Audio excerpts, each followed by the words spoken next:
Your fears, incompletions, insecurities, nothing is needed for you to exist. Paramashiva alone is enough for you to live absolutely, blissfully, celebrating, fulfilled, complete, intensely. Paramashivoham. Om Nityananda Paramashivoham. Om Nityananda Paramashivoham. Om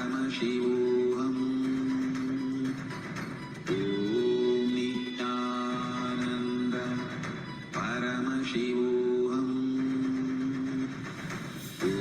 Om Nityananda Paramashivoham. Om Nityananda Paramashivoham. Om Nityananda Paramashivoham.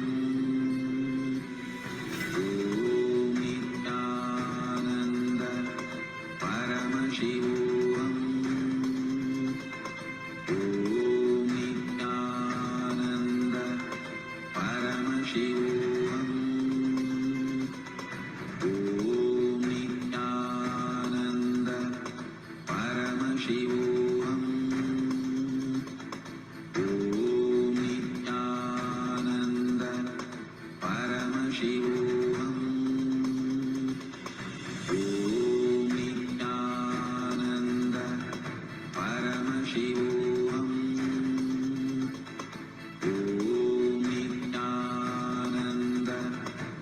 Paramashivoham. Om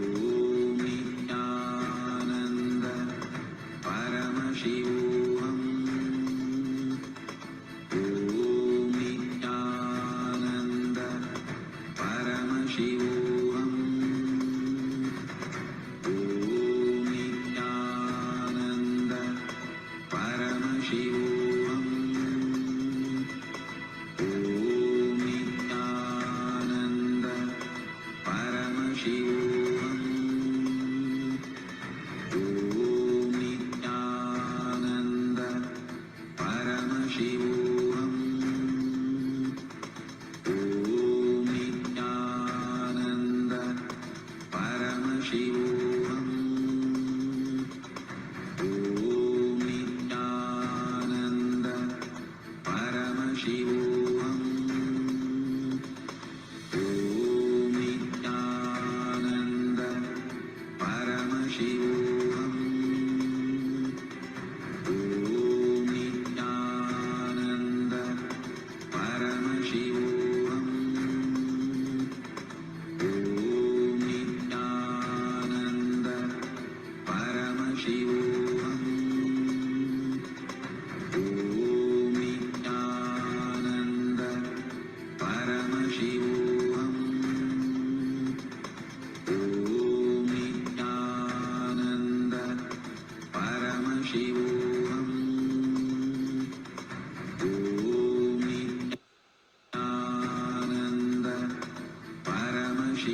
Thank you so much for joining me today. Let's close with a communion prayer. You're welcome to say the prayer of your tradition. For me, I prefer silence.